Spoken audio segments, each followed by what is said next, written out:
welcome to News 360, live from our studio here at Adesanwe Kanda in Accra. I am Martin Asiedu-Dartey. And I am Ayisha Yakubu. Coming up, the headlines.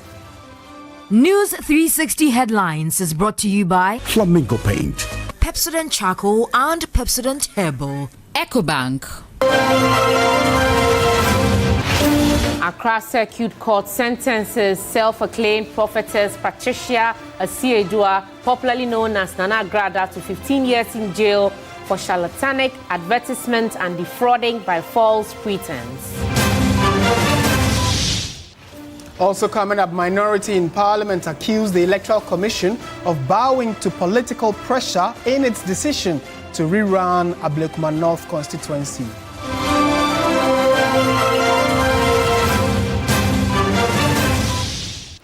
University of Professional Studies Accra UPSA vows to sustain enforcement of the school's dress code policy despite a public backlash over the exercise.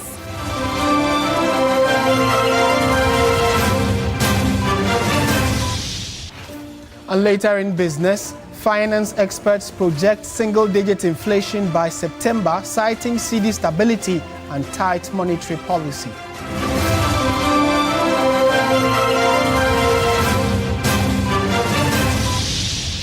And in news from elsewhere, rescuers searched for 30 people who were missing after a ferry sank and resulted in the death of 4 people near Indonesia's resort island of Bali.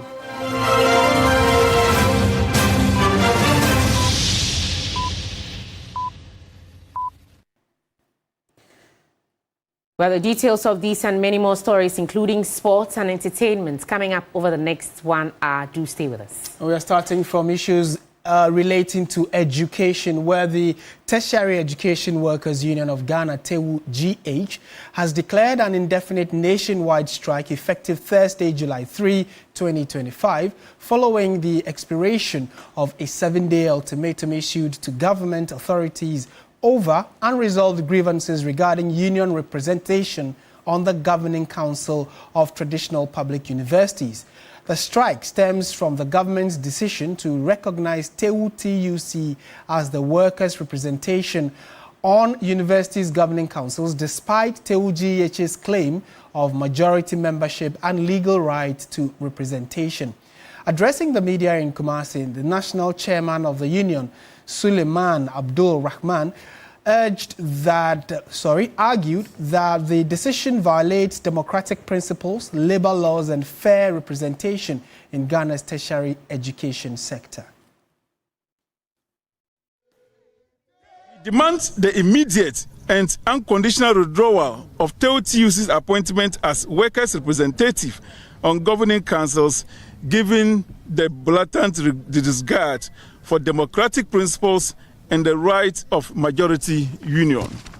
We call for the establishment of a clear, transparent, and democratic process for determining union representation in tertiary education institutions, ensuring that the voice of the majority is respected and reflected in governance structures.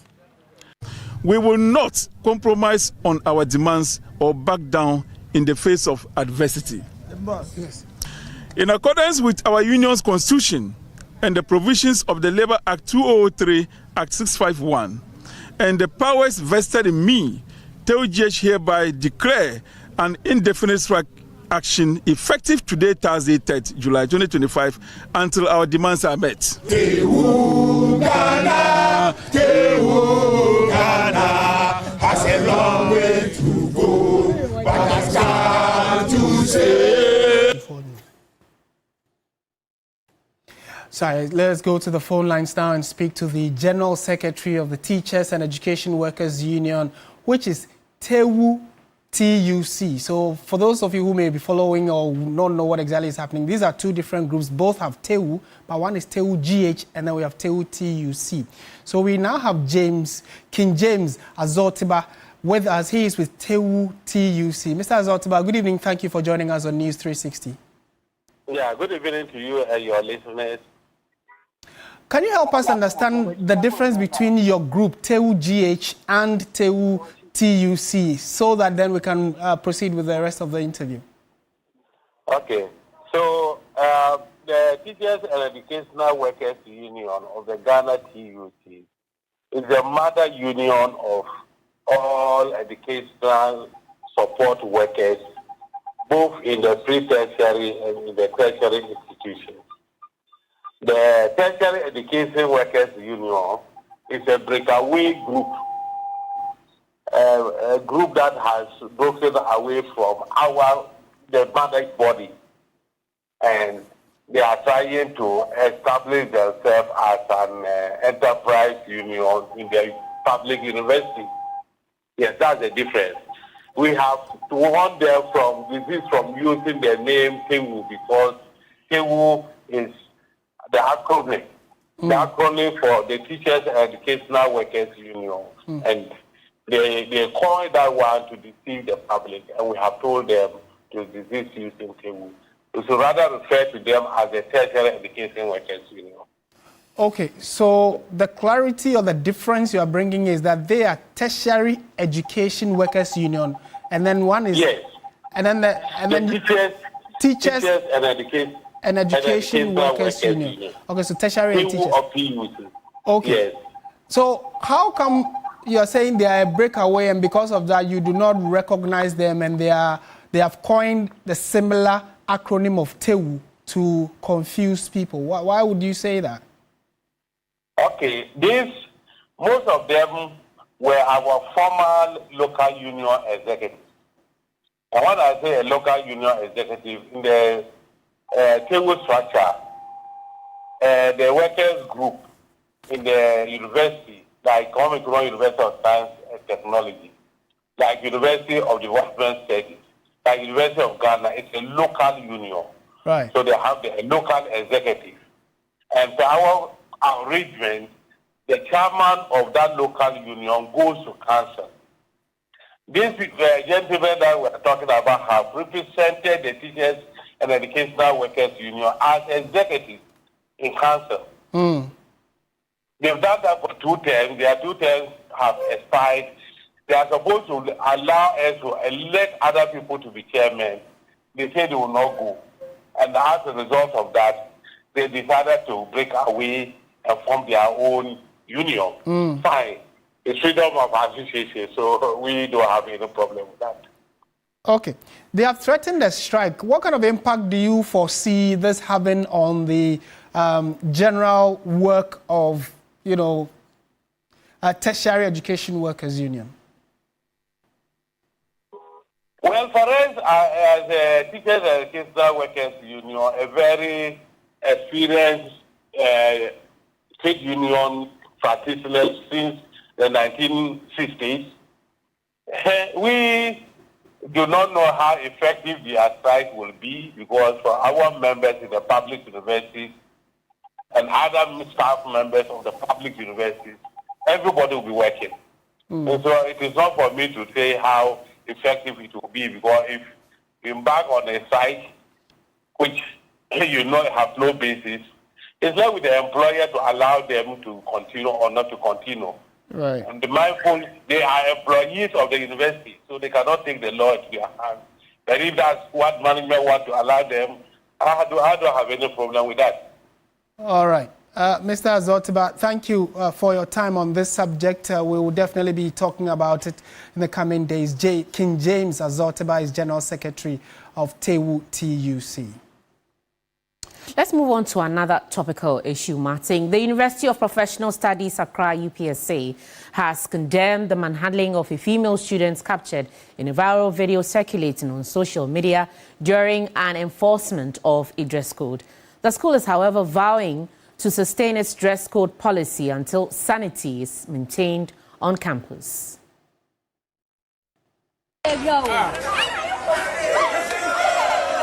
The video, which shows a staff member confronting students over alleged indecent dressing, sparked public concern around the university's dress code policy.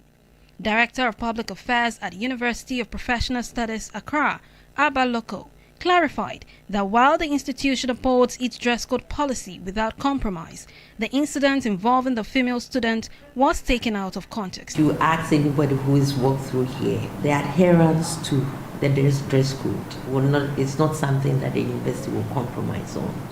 The reason for which the altercation, which was seen in the video, had nothing to do with hair, in particular with hairdressing. Though the student handbook says that jeans, crop tops, and all of that are not acceptable, and they are aware. She had disrespected the dean of students. For what she had done, she would have gone through a disciplinary process, but that's been waived off. So whoever was filming without context. Unfortunately, we saw the dragging and manhandling, if you would use the word. The university condemns that. The staff of the university has rendered an apology to the young lady. Students were also engaged on the matter of the school standards on appearance. They actually said only on Mondays we should dress officially, but the rest of the week, like casually but decently. They emphasize on the dress code.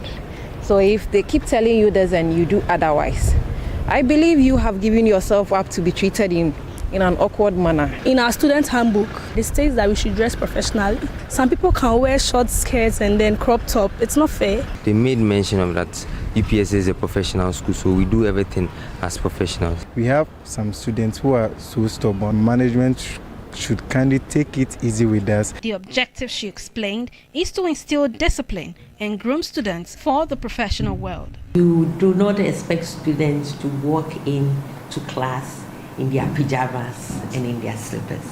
And that is what sometimes we see. Ensuring that and cultivating this culture of appearing right is what it is that we are enforcing.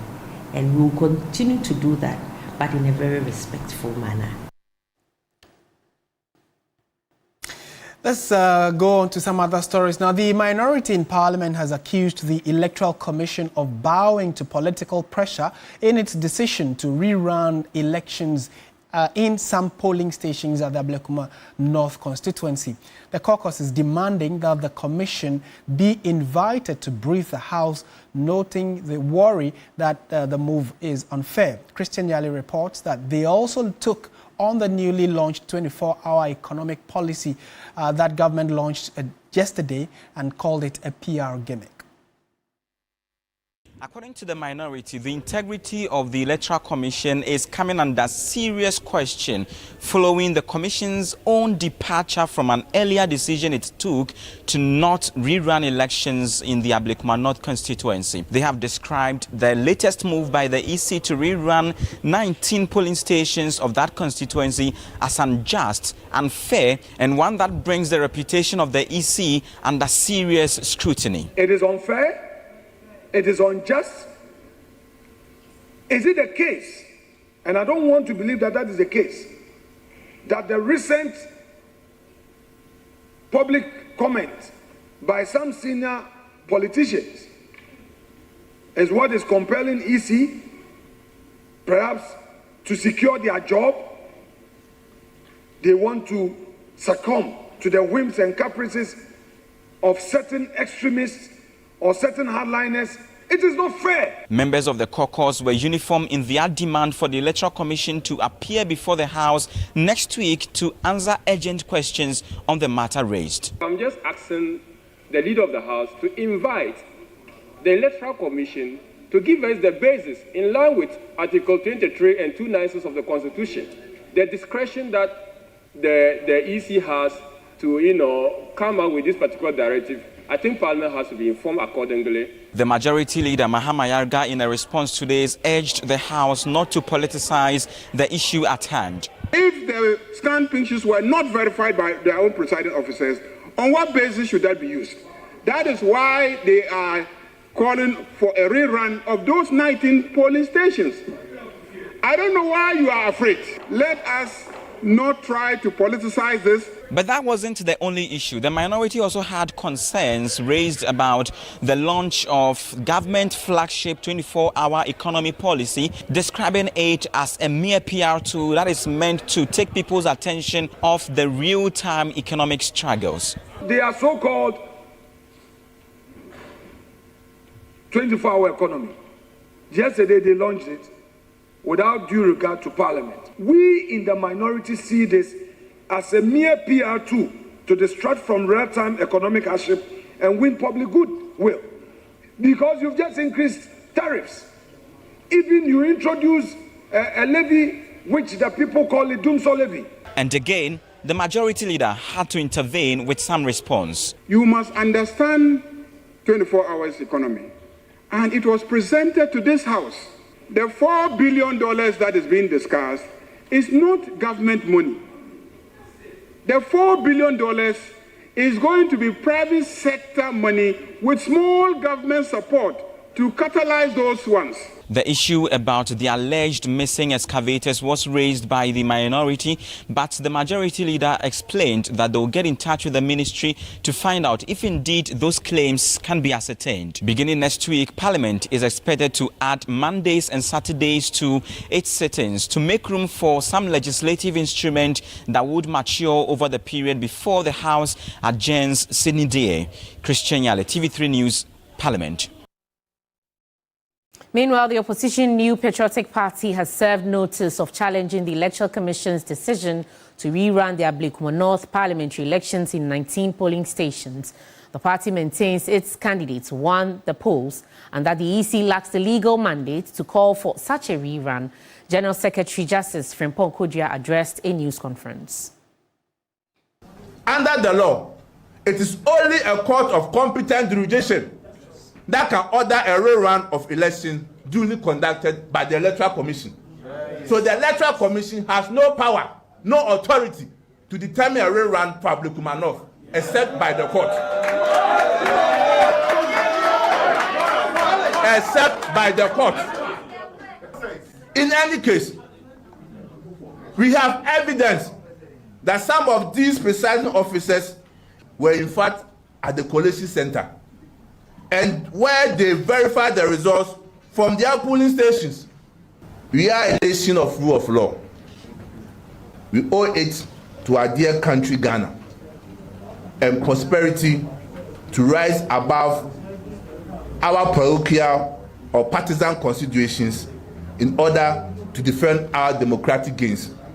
We in the MPP shall stop at nothing in our quest to ensure that the powers that must be respected and upheld by the democratic right and sovereignty of the good people of Ablekuma North, as expressed by them on 7th of December 2024, is upheld. And therefore, we have caused our legal directorate to challenge the Electoral Commission in court. Let's go on to one of our headline stories we have for you this evening. Many of you have already been commenting on it since the news broke. So, lawyers of popular former traditional priestess, now turned evangelist Patricia Asiedu-Dartey and Ayisha, widely known as Nana Agradaa, have served notice. The lawyers have served notice of their intention to appeal the sentence against their client. An Accra Circuit Court earlier on Thursday gave Nana Agradaa a 15-year jail term with hard labor after convicting her of multiple offences, including charlatanic advertisement and fraud. Lord Eduasare reports. The leader of Heavenway Champions International Ministry, popularly referred to as Nana Agradaa, was convicted of 1 count of charlatanic advertisement and 2 counts of defrauding by false pretense after the Circuit Court found her guilty of defrauding some of her members. In court on Thursday, July 3, ahead of the sentencing, after she was convicted of the charges, the court ordered a mandatory pregnancy test in line with judicial procedures, which confirmed she was not pregnant. Her lawyers, in their closing remarks before her sentencing, prayed the court against giving her a custodial sentence. They told the court that Agradaa has 5 children, with the eldest being a 24-year-old daughter studying law at the university, and the youngest, a 3-year-old whose lives, they indicated, will be devastated if she is sent to jail. They also noted that as a leader of the church, she had positively impacted the lives of many in the country. But the prosecution, led by Emmanuel Haliga, stressed that she had been earlier convicted of similar charges in 2021, but had repeated the offences because the punishment wasn't deterrent enough. They prayed for a custodial sentence which would deter like-minded individuals. In her ruling, presiding judge Evelyn Asamoah detailed that Nana Agradaa skillfully executed the offences and showed no remorse. She ordered Agradaa to pay a fine of 300 cedis on the charge of charlatanic advertisement and further sentenced her to 15 years in hard labour, each on the charge of 2 counts of defrauding by false pretense. Lawyer for Agradaa, Richard Asare Bafo, shared his frustration with the decision of the court. We will trigger processes on Monday. We believe that the sentence of 15 years is just excessive. It's too excessive. It's too excessive. Yes. Even the amount involved is just 540 Ghana cedis. Yes. How can you be alleged you have defrauded somebody for 540 cedis and then be convicted for 15 years? I'm very clear in my mind that Agradaa has been jailed just because of who she is and not because of what she is alleged to have done. Agrada's husband also spoke to the media.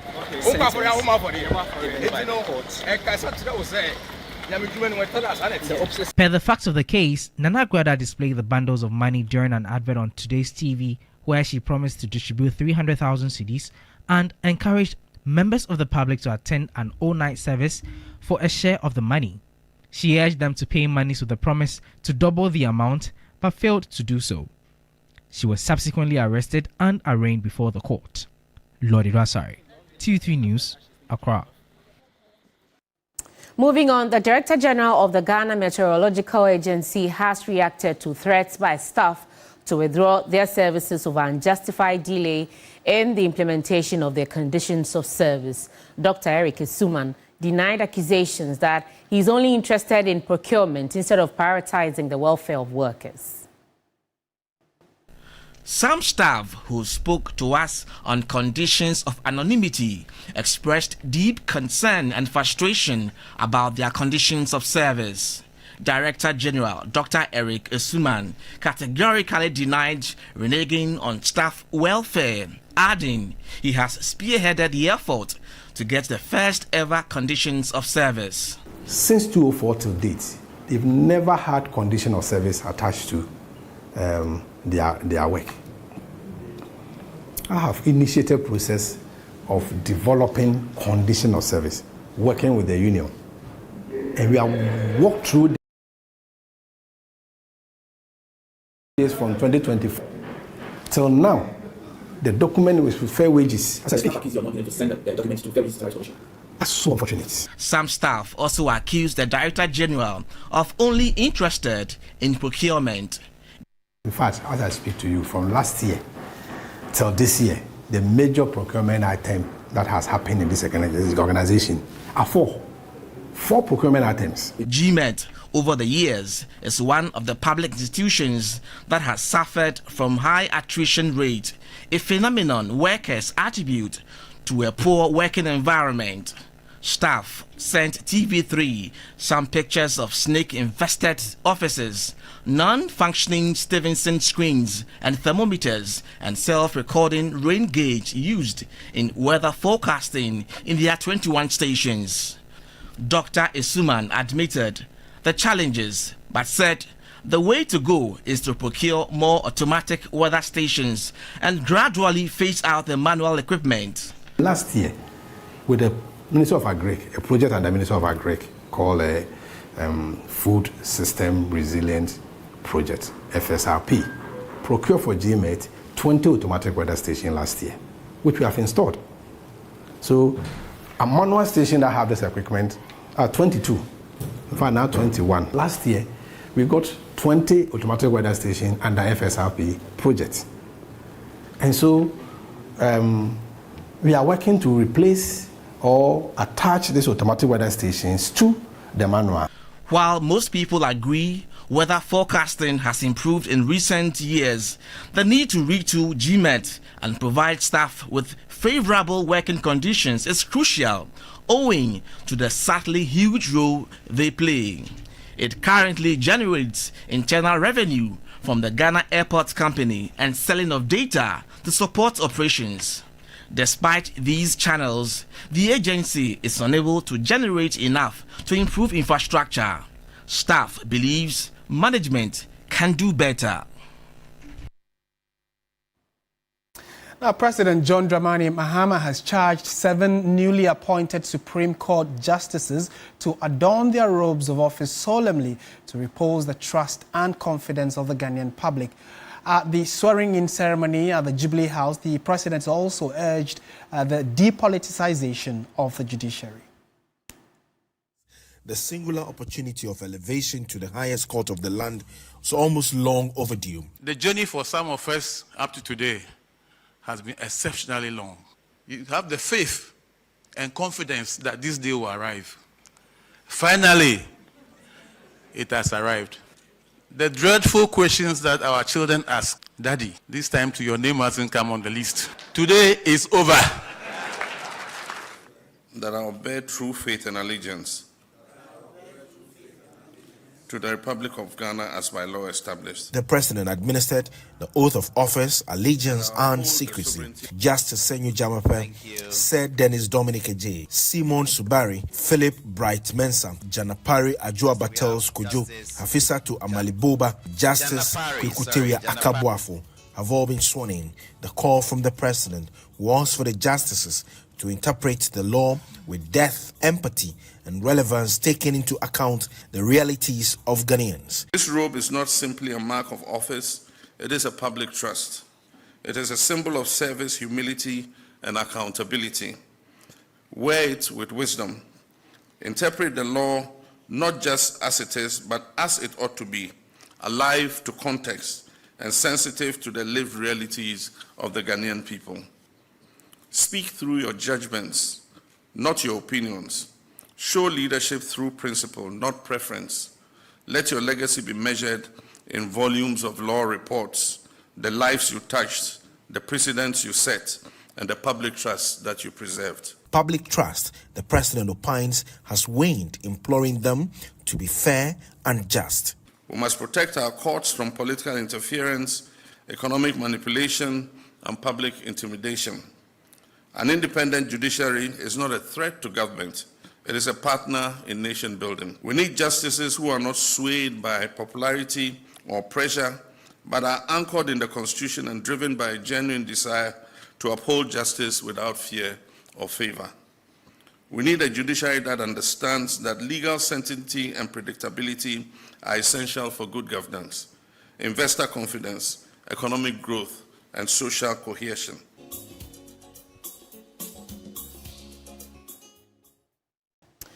And now the National Misinformation and Disinformation Bill is expected to be presented before Parliament for review in its upcoming session. That's according to the Minister for Communication, Digital Technology and Innovation, Samuel Nate George.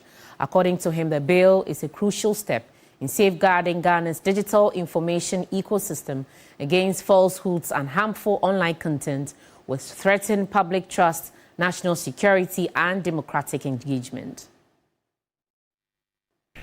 In the minister's second quarter briefing, Sam George explained the ministry was drafting new technology laws aimed at modernizing infrastructure and securing the technology ecosystem. The ministry initiated a comprehensive internal review of all existing ICT laws, policies and guidelines in Q1 2025. The review is now complete, and we have initiated a process of drafting 15 new technology laws, including the Data Protection Amendment Bill, the cybersecurity regulations, and new frameworks on AI, cloud services, digital trade, and platform governance. The ministry will work closely with Parliament in completing the processes for these legislative reforms, which will modernize Ghana's ICT legal architecture to reflect today's digital realities, secure Ghana's digital ecosystem while upholding inclusion and fundamental rights. He added he was taking steps to address concerns of inappropriate content on popular social media platform TikTok in Ghana. I'm deeply concerned about some of the content on TikTok. Life, sex, and explicit material on TikTok is completely unacceptable and against our culture and our norms. And those were parts of the conversation I held with TikTok's team to have content moderation in country. But the cybersecurity authorities mandated to do constant surveillance of TikTok platforms and accounts in country that are engaged in content that is anti our culture and not appropriate and work with the platform operator to take down those accounts. I also urged TikTok to ensure fair compensation for Ghana's content creators. Touching on recent agitations over cost of DSTV subscriptions, Sam George assured of efforts to reduce cost. We would use the power of the state to protect the citizens of the state. I will meet with the Ghana and South Africa team in my office, and I'm clear in my mind that meeting will not come to an end without a reduction, an agreed reduction in the price. I have seen the attempt by the South African management to say that when you buy a package, they should upgrade you to the next one. We are grateful, but that's not what we want. We want a price reduction. The Indian Prime Minister has left Ghana after his two-day state visit. The Vice President, Professor Nana Jane Opoku-Agyeman, bid farewell to him at the Kotoka International Airport in Accra. Prime Minister Narendra Modi arrived in Ghana on Wednesday for a two-day state visit and was received by President Mahama. He was later conferred with the Officer of the Order of the Star of Ghana, the country's highest civilian honor, by President Mahama on Wednesday. On Thursday, he met with the Vice President, Professor Nana Jane Opoku-Agyeman, where the two visited the Kwame Nkrumah Mausoleum. The Prime Minister was shown around the facility and was also briefed about the history of the mausoleum and other important facts about the monument.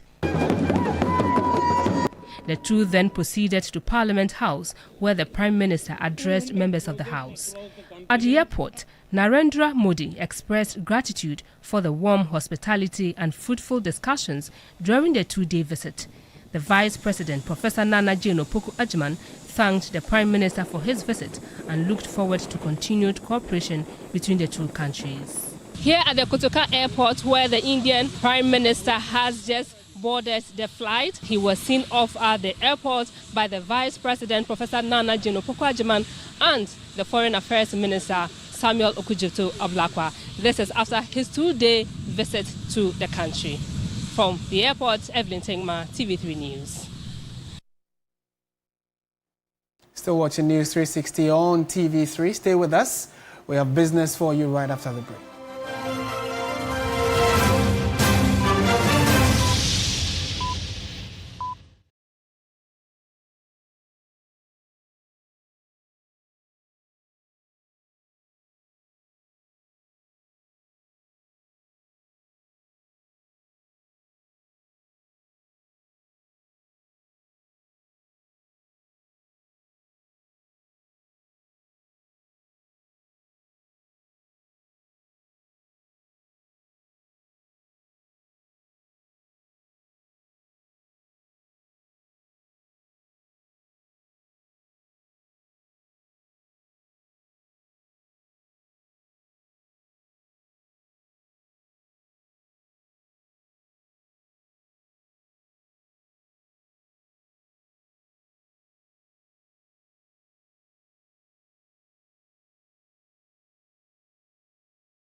The business segment is brought to you by MTN. Touch concentrated perfume.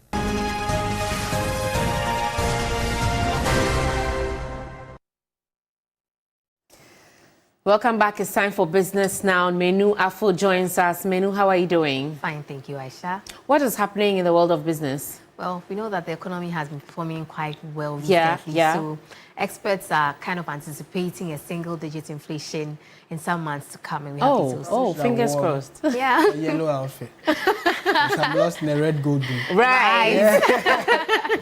Good evening and welcome to the business segment on News360. I am Minu Aful.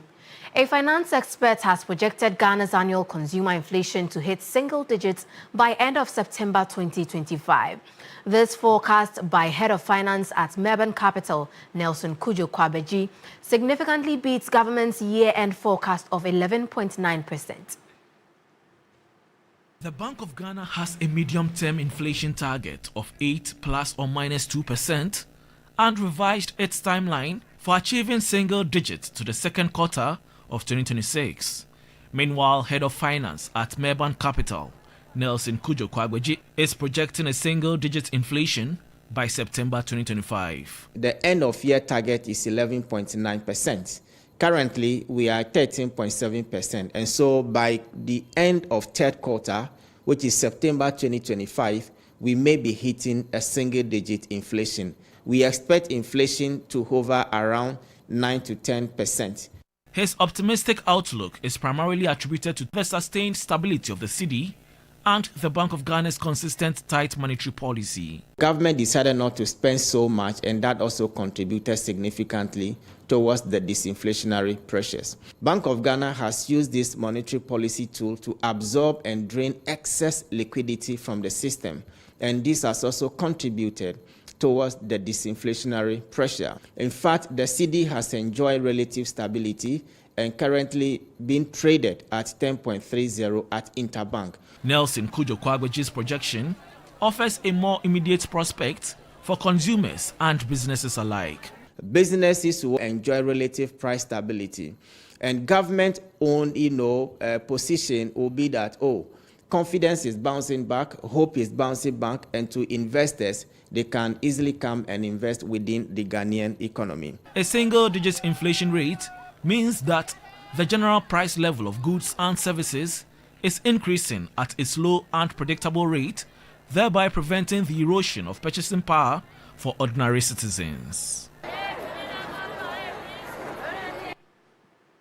Away from that, Minister for Communications, Digital Technology and Innovation, Samuel Nate George, has announced that all technical challenges encountered by telecom operators during the rollout of Ghana's enhanced data bundle packages have now been resolved. Since July 1, 2025, mobile data users in Ghana have been receiving increased data volumes at no extra cost under a new policy introduced by the ministry. The transition was, however, marred by widespread system disruptions, leaving many users unable to purchase or activate data bundles. Speaking at a press conference, the minister said the issues have been fully addressed and consumers can now enjoy uninterrupted access to data services.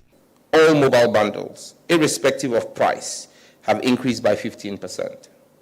Telecom and Airtel, all mobile bundles, irrespective of price, have increased by 10%. And then for the high-use bundles, especially used by those in the gig economy, those who do remote work, and those who are content creators, we have restored MTN's 399 Ghana cedi bundle, which used to offer 92 gig to 214 gigabyte now. Samuel Nate George also disclosed that the three major telecom companies operating in Ghana have committed over $100 million to improve service quality nationwide. All three major mobile network operators have agreed to invest a combined $150 million into their networks by the end of 2025 to improve service quality, reliability, and resilience. Enforcement of service quality benchmarks have been mandated to the NCA, with ongoing monitoring started already by the regulator. Our goal is to ensure that data is not a luxury, but a utility. It is accessible and affordable to every Ghanaian. And now Ghana's leading cement manufacturer, Gasem, is pushing the boundaries of sustainability in construction. The company has launched a new eco-friendly cement product called EcoCool, promising both strength and environmental responsibility. New era for Ghana's construction industry as Gasem unveils EcoCool, its latest innovation and one of the most sustainable cements on the market today. Unlike traditional cement, which uses clinker and is quite expensive, this new product replaces clinker with alternative materials such as calcined clay. Gasem is not only the leader in quality, we also want to be the leader in sustainability. And at Gasem we have a very clear target, a very clear CO2 roadmap that we want to be 100% CO2 neutral by 2050. So it's a very exciting day for us today to introduce our brand new cement, EcoCool, which is one of the most sustainable cements in the world. EcoCool is designed for all traditional cement applications, from housing to infrastructure, but with a lower environmental footprint. We want to build strong, beautiful homes with strong cement, but we also want to do it in a way we protect the environment. So the new product, EcoCool, can be used for all the applications our traditional brands are used as well, but in a much more sustainable way. So there's really no reason to pick any other cement if you want to do the right thing. The Minister for Trade, Agribusiness and Industry commended Gasem for the bold move, calling it a step in the right direction for Ghana's industrial and environmental future. I must commend Gasem for its unwavering commitment to excellence and collaboration. Your support in trading standard inspectors for the Ghana Standard Authority will strengthen regulatory oversight, ensuring that quality standard in manufacturing, trade and consumer goods will be upheld. With EcoCool, Gasem says consumers no longer have to choose between strength and sustainability. They can have both. A bold product for a greener tomorrow. Let's now look at how the cedi is faring against other major trading currencies and how some of our key commodities are also faring on the global market.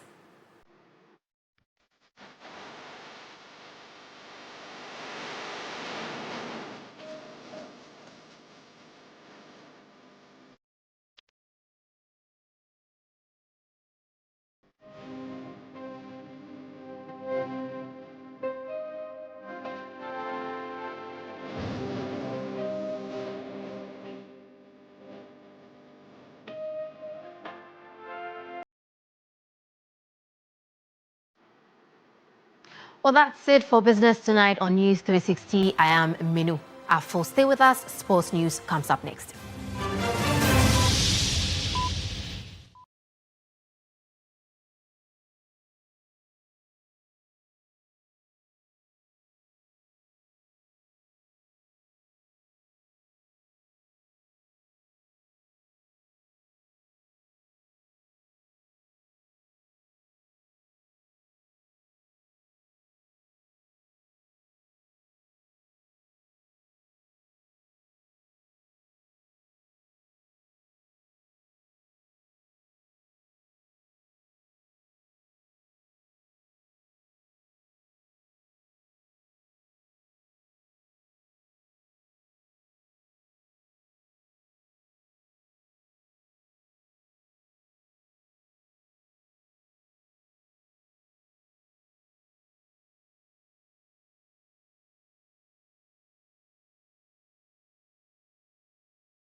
Coil.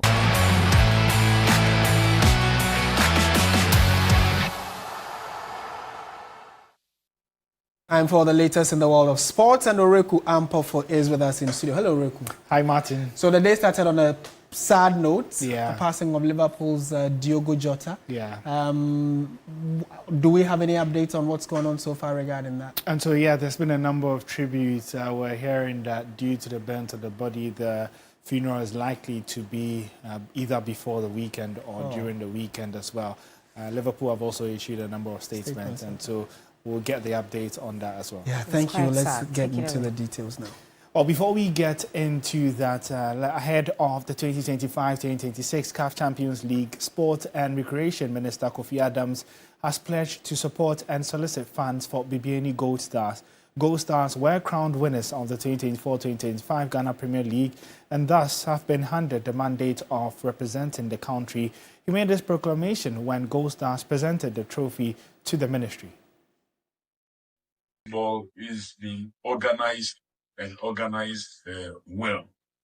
However, even as I commend you, it's important to use your presence here so as to speak to clubs, club owners, and management that we need to do our best to make sure that we generate the necessary love to get back, because it is only when we do that that the corporates will also be interested in putting in their money. But if we do things that don't allow even the numbers to come, people are not showing interest like it used to be in the days of our legends, then the corporates will wait and say, okay, if I go and put my money in Ghana Most Beautiful, there will be more eyes there than football. Well, let's do some more football news where after helping Royal Union Saint-Gilloise win the Belgian League for the first time in almost 100 years, 3 Sports caught up with forward Mohamed Fusseini, who shared his excitement about achieving this feat. It's really stressful for all the players, especially on the last game, like the decisive game day.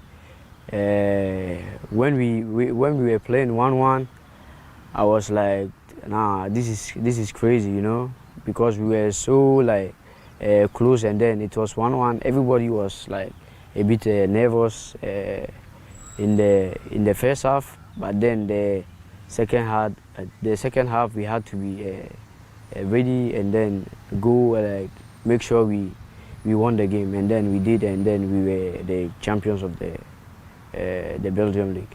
Yeah. Well, let's do some more here where Liverpool have confirmed that the club will immortalize the number 20 kit in honor of the late Diogo Jota, who was involved in a car crash in the early hours of Thursday. Jota's ghastly car accident, together with his brother Andre Silva, happened in the province of Zamora after a tyre blowout. Liverpool have paid tribute to the late forward, as well as clubs, football icons and coaches sympathizing with the family. A book of condolence has been opened digitally and physically right outside Anfield. Jota joined the Reds from Wolverhampton Wanderers in 2020, making 182 appearances, scoring 65 goals and providing 26 assists.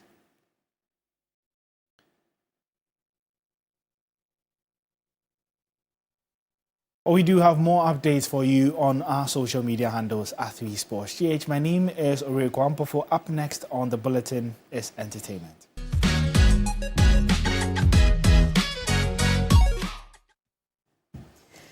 We now bring you some interesting entertainment tidbits from around the world.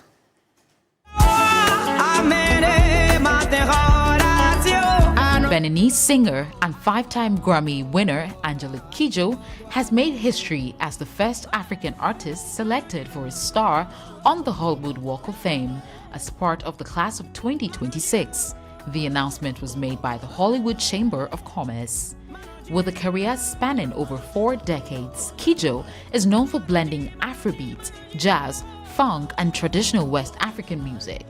she has collaborated with global stars like Carlos Santana, Alicia Keys, Burna Boy, and Davido, and her music has reshaped perceptions of African sounds worldwide. Beyond music, Kijo is a passionate advocate for girls' education and gender equality, serving as a UNICEF Goodwill Ambassador and founder of the Batonga Foundation. She joins a diverse group of honorees, including Miley Cyrus, Shaquille O'Neal, Timothy Chalamet. Her star ceremony is expected to take place within 2 years. Time now for international news. Rescuers were searching Thursday for 30 people who were missing after a ferry sank and 4 people died the previous night near Indonesia's resort island of Bali. As of Thursday afternoon, 31 people had been rescued from the ferry's 53 passengers and 12 crew members, the National Search and Rescue Agency said in a statement. Authorities said the ferry sank almost half an hour after leaving Ketapang port in the East Java town of Banyuwangi late Wednesday. Many of those rescued were unconscious after drifting in choppy waters for hours. Survivors told rescuers there appeared to be a leak in the engine room of the ferry, which was carrying 22 vehicles, including 14 trucks. Cause of the accident is still being investigated. More than 300 Palestinians have been killed by Israeli forces in the last 48 hours, according to the Gaza government.